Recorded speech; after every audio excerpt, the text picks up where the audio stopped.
Are we on? Yes, we are.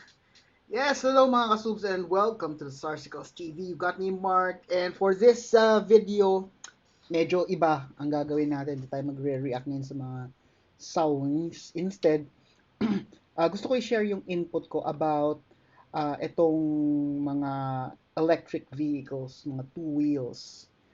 The first one is yung Honda Sundiro S09R. Tapos the other one is Honda Dax E. Both are available ayan sa Nice Cycle. So hindi ako walang to. This is not a paid ad or video or what have not. So I'm just ko lang, pinopromote ko lang sila kasi I like their after sales support. So kapag may mga concerns prompt naman sila sa pag asikaso. So let's say yung situation is you are at that point na gusto nyo nang bumili ng electric vehicle. Tapos, yun nga, you're choosing between the S09R or yung Dax E. So, let me share with you yung experience ko kasi I have tried both. And hopefully, when I share with you yung experience, yung input ko, it would help you decide kung which one is best for you.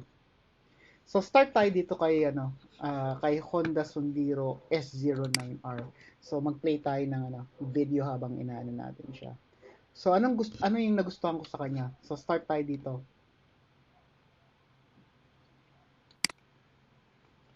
Yan. So meron siyang yung anong tawag doon, daytime running light. Parang may pagka click inspired kasi yung parang yung pa-curve. Yon. Tapos medyo may pagka futuristic ang datingan niya. What else? Yung light niya is it's either on or auto. Wala siyang off. Katulad nito, naka-auto siya, maliwanag, so hindi naka-on yung parang main headlight niya. Pero kapag yung wala na yung araw, matik magto-turn on na yung headlight. So yun, there's no option of turning it off. Naka-auto lang. Yun yung niya. Kumbaga yun yung pinaka-off niya, yung auto na feature. On the other hand, meron naman siyang, yung switch naman, pwede mo rin siyang i-on para kahit na, let's say, maliwanag, may araw, or let's say, medyo gloomy, tapos hindi nagki-kick in yung automatic na switch niya, pwede mo siyang i-force na naka-on. Yun, yung disadvantage nun, I've mentioned this in my previous review of the S09R. Malakas ang ilaw nito. Yung talagang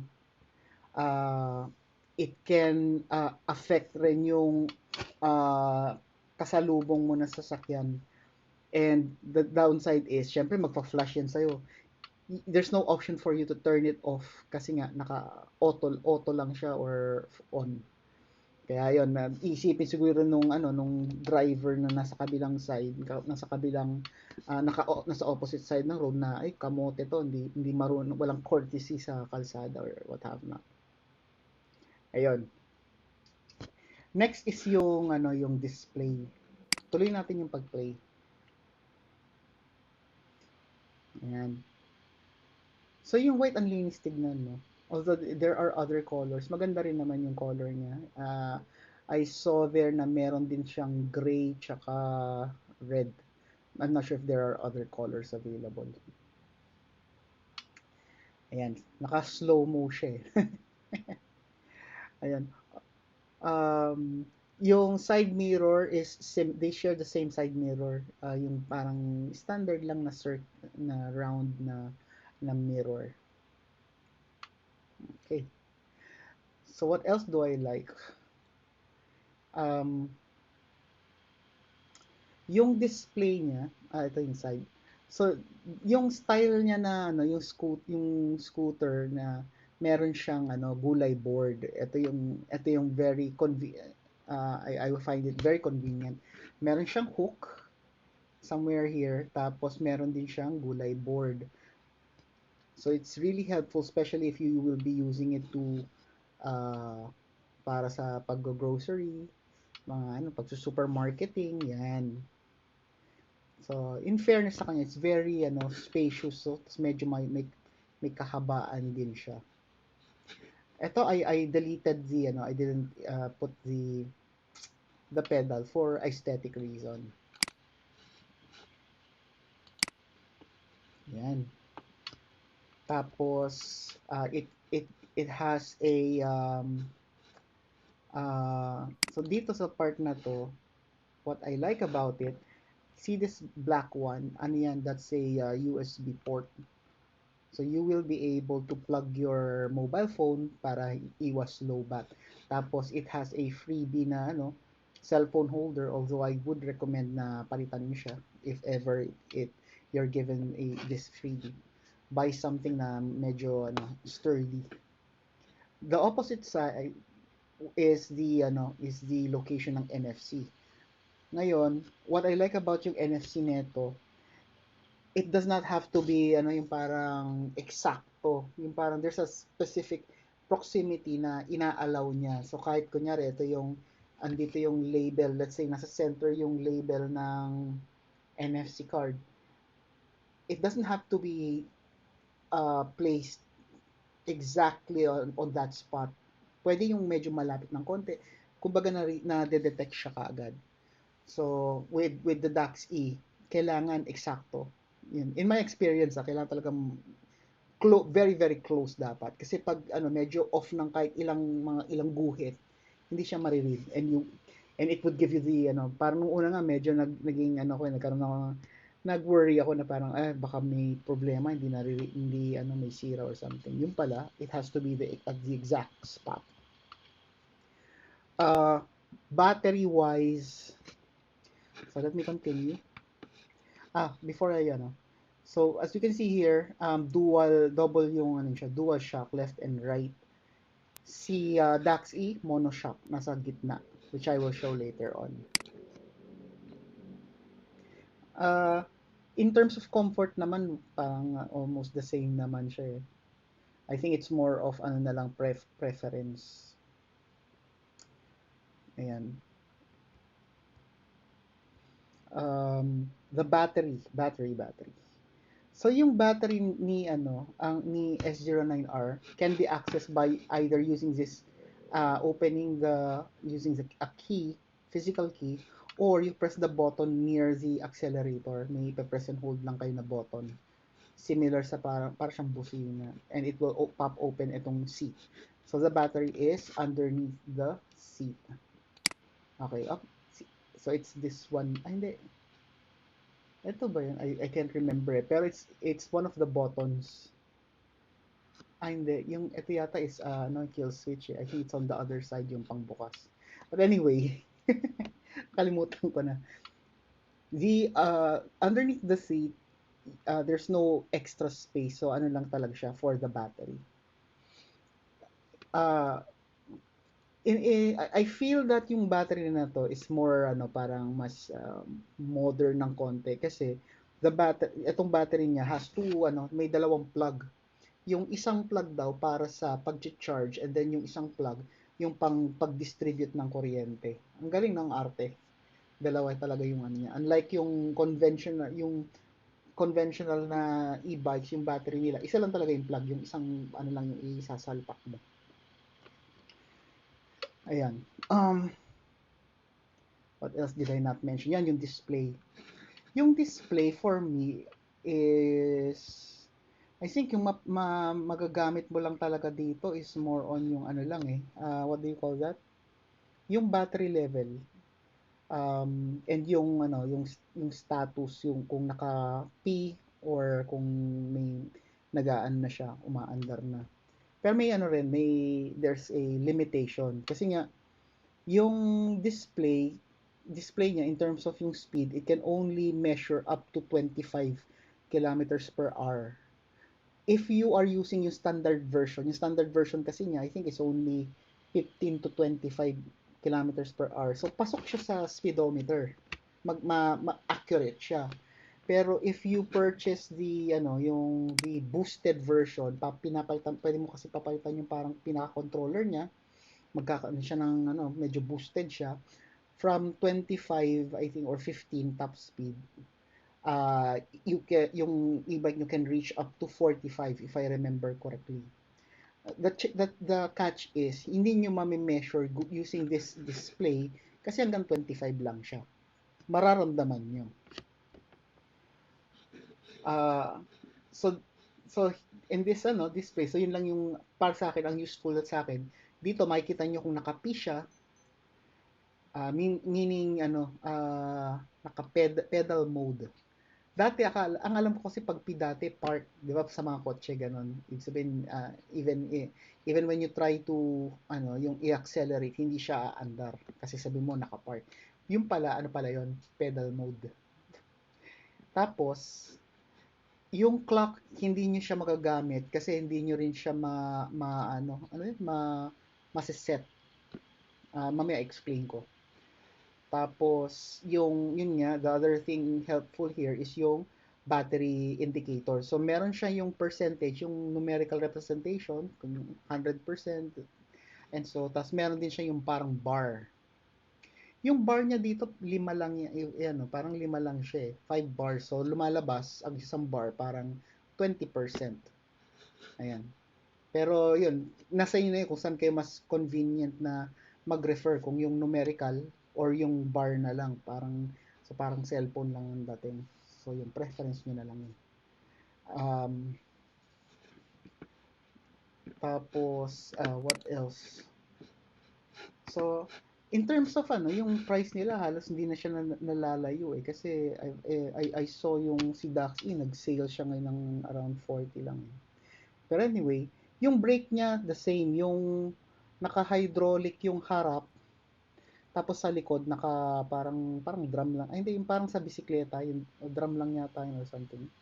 Basta yung conventional na brake. Ito yung harap niya, yung may parang caliper pa eh. May pa-caliper siya. For an e-bike, no? Astig yung dati niyan. Now, let's go to let's go naman kay Dax. Pause na natin to. Lipat tayo kay Dax-E naman. Si Dax-E, meron kasi dati ang tawag sa kanya Honda Dax. So ito yung parang electrified version niya. If you Google the talagang hawig. Pero syempre, yun nga, dahil electrified siya, may E siya, may konting twist, may konting mga modernization na naganap. So habang inaantay natin kasi matagal to eh. Yung lights niya, unlike sa S09R, where the choices are either auto or on lang, ito naman, ang option mo naman sa kanya, on and off. Wala siyang auto. So, you will need to turn it on manually pag yung gabi na. O, diba? So, hindi naman siya as in super hassle. Pero, yun nga, wala siya yung automated na feature. So, which one is better in terms of sa pailaw? Si Dax o si S09? Actually, nasa inyo talaga yun. kung ano yung mas gusto nyong feature, yung automatic na feature or yung ability na mag-on and off. Sa NFC na mention ko na. So, ito, si Dax-E, yung kailangan yung NFC card mo, ipi-place mo talaga siya directly above or directly sa may NFC area. Kasi kung hindi siya mag-pick up, hindi siya mag-detect. Ayan.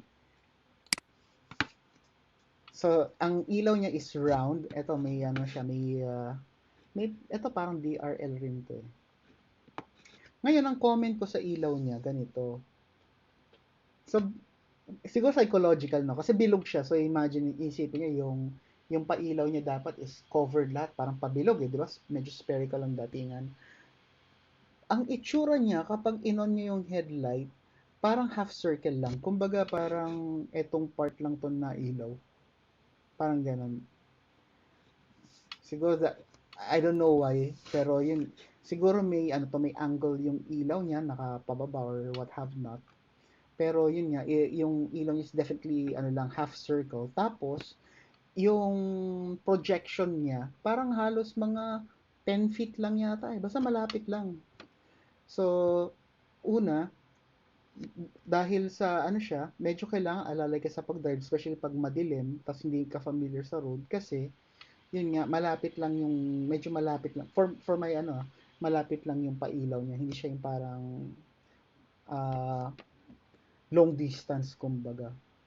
And napansin ko rin, sa tinagal na drive ko siya, I never encountered yung sa gabi, yung nakakasalubong ko, yung nagre-reklamo dahil maliwanag or what have not. So, yung siguro in terms of sa ano, yung whether nakakasilaw, mas pabor to sa mga kasalubong mo. Pero yun nga, may disadvantage sa'yo kasi yung distance nung yung ilaw niya dahil medyo naka-angle pababa, hindi kailangan mo magano yung parang ano ba, kailangan vigilant ka mag-drive. Oh, let's continue. Yan, naka-pop up, pop out yung ano, yung mga ano to, turning signal lights niya. Ah, hindi naman sumasabit eh kasi what both models share in common, isa yung pareho silang naka-naked handlebar. Tapos dahil medyo parang hindi naman sobrang extended, medyo yun nga, ito siya, yung handle niya. Yung likelihood na masagi mo to, hindi siya ano, parang malabo na masagi mo siya kasi nga dahil sa handlebar, bago masagi, masasagi ka muna sa kanya sa handlebar eh. Anyway, yan. Medyo slim siyang tignan, no, pag ganyang ano. Can I imagine mo yung laki kong to, no? I'm like 200 pounds tapos nakasakay sa ganyan. And, nakakatawa lang. Pero ang cute lang. Ang ano niya kasi, yun nga, nostalgic siya kasi back in the day, di ba, merong Honda Dax. So, tapos ngayon, binabalik siya. So, yung mga kabatch natin o yung mga higher batch natin, pag makikita yan, yung mapapangiti sila kasi it brings back those good old days. Yung, yung ano to, etong Tapalodo ba to? Basta yung sa cover yung parang mudguard niya, yung reflector sa harapan, parang similar rin sila sa S09, no? Sa S09R. Single seater, ayan, that's another thing they share in common. Yung stock nila, or when you buy it, naka single seat lang siya. Hindi siya medyo maramot ang datingan. Ayan, no, pang isang tao lang. Mamaya pag-usapan natin yung mga upgrades. Ayan. Yung battery niya is located underneath. Ngayon, what I like about the battery, nito naman ni Dax. Although isa lang yung plug niya, which is yung conventional, di ba? Isang plug lang, tapos nandun na yung charging tsaka yung distribution ng kuryente. There are two ways to charge the battery. Una, there is a port underneath etong body na to where you can plug yung charger mo. Option number 2, you can take out the battery tapos i-plug mo yung adapter directly sa battery. O diba ang cool?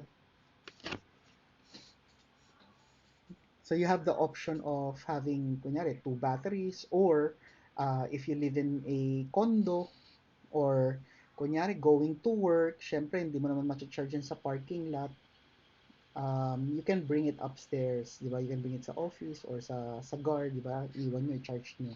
Para pag pauwi, full charge kayo. So, yun yung, I think yun yung isang convenience niya.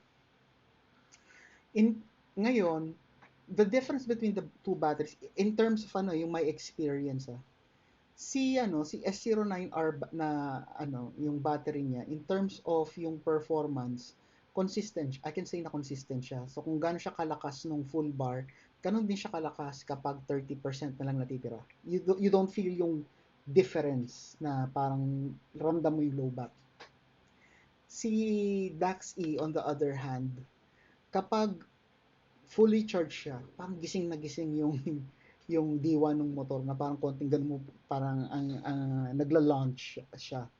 Pero as you near yung remaining percentage ng battery, kunyari sabi mo mga around 30% or 20%, ramdam mo na low bat na siya. Yung parang tipong you do not have to look sa display for you to know na lobat na. Kasi ramdam mo sa performance, medyo may konting degradation. Again, is it bad sa akin? Hindi eh. Kaya nga it really depends sa sa driver. If are you are you more of the yung parang may pagka-Jedi ka ba na parang you uh, you feel mo yung force, or are you someone na data oriented na talagang gusto mo nakikita yung mga bagay-bagay. Ayun. So, ito yung display niya. Ang display ng DAX-E only has, para sa akin, yung ang relevant sa kanya, I think yung is yung simplicity. So it has yung turn indicators similar kay S09. Imagine mo ganyan kalita. Turn indicator, it will also tell you kung naka-on yung headlight mo, yung cruise control, which I will explain later. Tapos yung speed and yung battery. Yung battery niya is only represented by bars, wala siyang percentage. So S09 has 5 bars if I remember correctly. This one has 8. So lumalabas parang ang isang bar mga 12% give and take. Yung speed niya, same concern. I have the same concern kasi I'm using the boosted version kaya pumapalo siya up to 45 kilometers per hour. Ngayon, yung display can only show me up to 25. Kaya hindi ko masabi kung ano talaga yung speed na na-achieve ko if I go beyond 20 that limit. Tapos, ito pa yung napansin ko kay Dax. Meron siyang bell, yung parang notification na nag-overspeed ako. Siguro yun nga, kasi boosted version siya, lumalagpas siya ng 25. Hindi, yung bell notification na nare-reach mo yung top speed, hindi ko alam kung pwede siyang tanggalin or hindi talaga pwede tanggalin. I don't know. Hinahayaan ko na lang kasi may from time to time may tutunog na parang bell. Trong, trong, habang nagda-drive. Ako, I find that useful kasi tahimik kasi nga electric, no? So, walang ingay yung motor pag nagda-drive ka.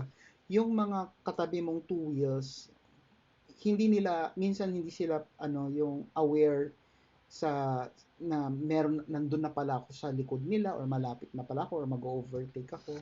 Bigla na lang silang, yung nagmamaneuver, nagugulat ako. Tapos nagugulat din sila in the process. Kaya yung bell maganda siya kasi from time to time tumutunog siya. At least alam nila na may parating. Aside from yung, of course, you use the busina. Okay. So, continue tayo. Ayan yung naked handlebar niya, mas mahaba kumpara sa S-Ring. Medyo nakagano, parang big bike inspired. Okay. Yung braking niya, same din, hydraulic yung may caliper sa harapan, tapos sa likod may parang similar sa parang drum. Yan, it has the Honda logo, Honda badge. Hindi siya, walang sundiro na nakalagay, lang Honda lang kaya astig. So, I mentioned yung seat earlier, parehong single-seater, di ba? Personal choice ko in terms of comfort, I would go for the Dax. Siguro sobrang lambot niya kasi hindi na to, kasi yung pinairam sa akin is, it's actually borrowed lang, siya. Tapos, so hindi ko alam dahil lumambot na yung upuan dahil sa dami ng gamit niya or baka talagang comfortable lang. Si S09, bago siya. Kaya alam kong medyo firm pa yung seat. Ngayon, anong difference? Kapag matagal na yung biyahe, yung parang sakit sa puwet. Pero the beauty of these two vehicles, dahil mababa ang clear, maliit lang siya, di ba? Kapag traffic or kapag nasa intersection, I can easily stand up. Kumbaga, tatayo lang ako. Nare-relax ko yung wet tax ko. So, again, yung discomfort, posibleng matigas hindi naman matigas, pero yung parang firm pa yung cushion. Kaya, siguro after a few, gamit-gamit, yan, lalambot din siya over time. Pero I'm not complaining about it. Naman siya eh. It's not as if 15 minutes lang ng pagdadrive sumasasakit na yung puwet mo. Siguro yung mga naman, mga after 10 kilometers or more, yan. Diyan ako makakaramdam na parang sakit sa puwet. Or siguro dahil sa tagtag ng biyahe. imagine I drive this vehicle from sometimes from GMA all the way to Alabang or to Las Piñas. Bali ka na, walang recharge na mangyayari. Talagang full charge lang. Maabot naman siya. Okay, let's continue. Yan, same yung ano rin yan, no? Yung mud guard sa likod and yung parang yung positioning ng plate holder. So, I think interchangeable. I think yung mga ports niya. Ayan, sana ipakita yung ano. One feature that this vehicle has, kaya gusto ko siya, yung DAX, is sa opposite side ng handle, yung opposite na handle, meron siya yung ano cruise control. All you have to do is while you are ano yung naka-accelerate kayo, press nyo lang yung button, tapos kung ano yung speed na ano niya, yung speed mo, i-maintain niya yun. Hence cruise control. Tapos you can turn it off by simply pressing this button again, same button. Tapos ayun. Pressing this button or i-press nyo lang yung any of the brake lever, right or left. Titigil yung cruise control niya. So masarap siyang gamitin kasi kapag yung ano 'di ba, yung mga straight na biyahe lang, press nyo lang siya para hindi nyo na kailangang iganon sa throttle kasi 'di ba pagkatagalan din masakit din sa kamay na yung ngalay ba. Ngayon si S09, balik lang tayo kay S09. Ganito rin yung format niya. I think yung ganitong button sa S09 will open yung upuan so that you can access the battery. Tapos ito naman yung parang kill switch niya. Ayan, baliktad no? Tapos ito naman si DAX. Ito yung parang kill switch niya, yung power off. Ito yung cruise control niya.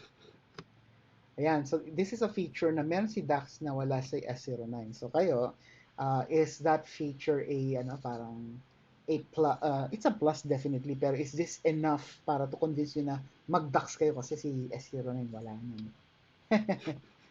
Ayan. Oops. So we talked about cruise control, yung display, yung lights, yung NFC, battery, yung shocks. Yung ano. Hindi kita yung shocks, no? Sana ipakita yung side view. Ang kaganda ng shocks naman ni Dax, in terms of aesthetic, dahil monoshock siya, nasa ilalim lang siya, nasa gitna. Kaya when you're looking at it, or kunyari may nagdadrive, di ba? Parang nakalutang lang yung feeling na parang nakalutang lang yung parang yung rear part nung body nung Dax. Ayan, pababa tayo, makikita natin yung single na shock niya or shocks. And si S09, di ba, nandito banda, and it has one on each side. Ito naman, ayun siya, isang malaking shocks. Ayan.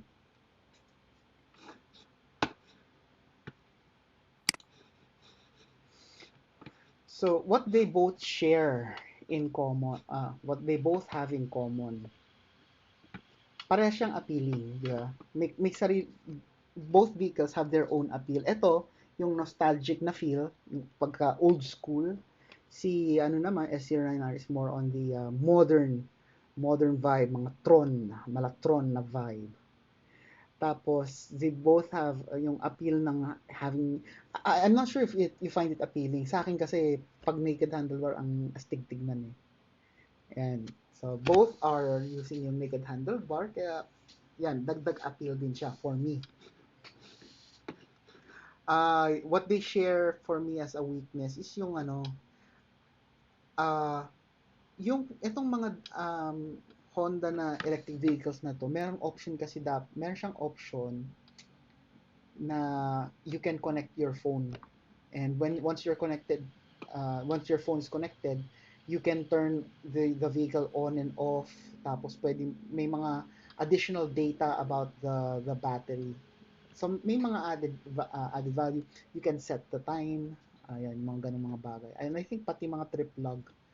Pero dito sa Pinas, hindi siya gumagana. I have attempted to I've downloaded the app pero hindi siya ma-detect. So yun, Sana meron silang ano, yung maglabas sila ng global version para yung mga ganong features magamit rin natin dito para mas enjoy. So yun lang yung I think yun yung mga doon lang ako nakukulang. Yun yung parang sa akin yung nice to have sana. Um, yung breaking nila same na parang malakas eh. Ayan. Tapos yun nga there is um, upgrade option. Yung una, I mentioned this earlier, yung boost.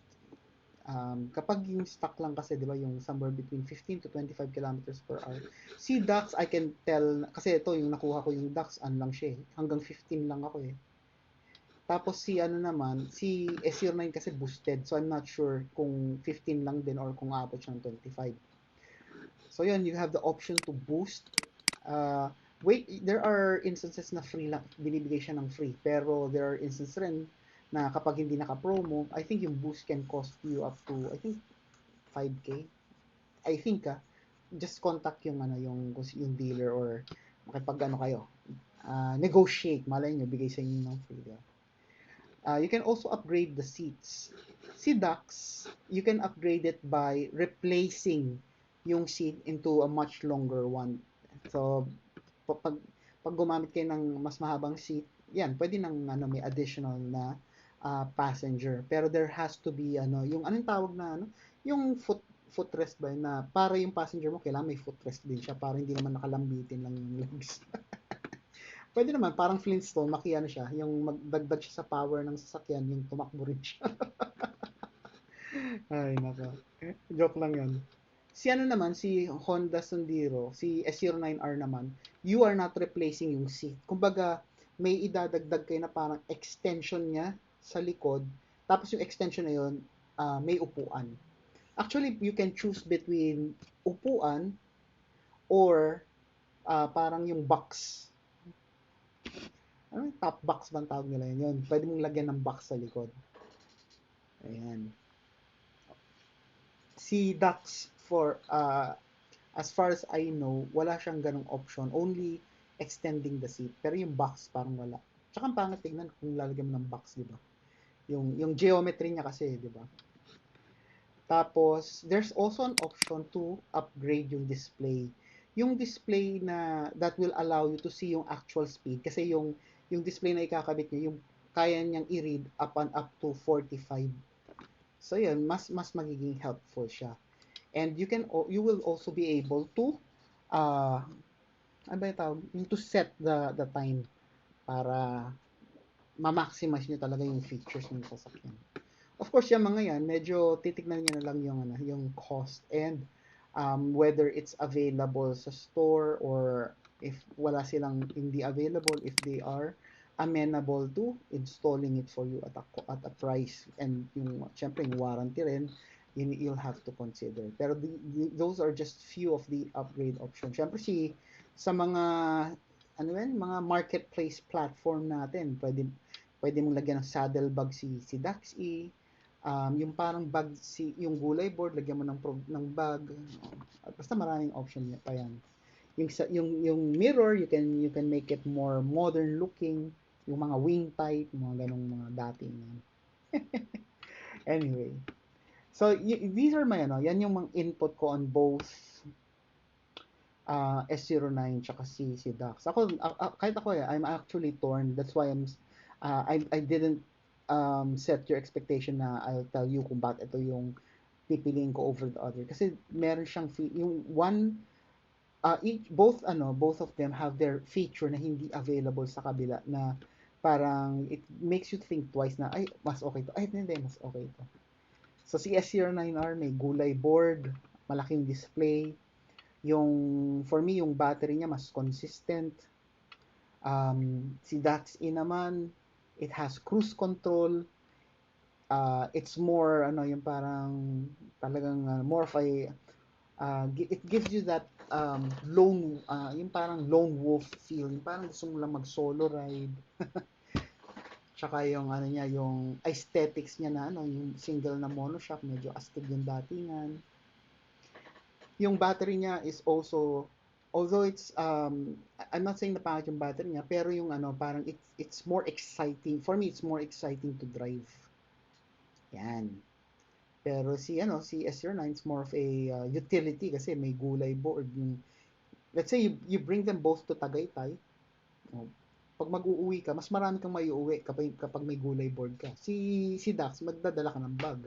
Si S09, may bag ka na, may gulay board ka pa. Mas marami kang papapasayang tao. Ayan. One last thing na gusto kong i-share is yung both are conversation starters. Na-experience ko na yan yung habang traffic, habang nasa intersection, bigla kang kakalabitin yung isang two wheels, tapos tatanungin ka, "Uy, anong ano yan, anong sasakyan yan, magkano yan?" Mga ganun na mga tanong. Pero I would say na kung si S09R, I get those kinds of interaction siguro out of 5, siguro sa isang linggo, mga I'd say mga 2 to 3 times a week I get asked. 2 to 3, ah. And not only sa mga intersection, even sa mga tindahan, kunyari, bibili ako sa store, magpa-park ako sa 7-Eleven, or sa bangko, magwi-withdraw yung mga security guard, nagtatanong yan. Tapos, si Dax E naman, siguro out of, in a week, I would say mga 1 to 2. Pero yun, more on yun nga yung nostalgic na feel na parang, sir, meron nga isa, yung pinaka-recent, nagulat ako, sir, parang parang choppy.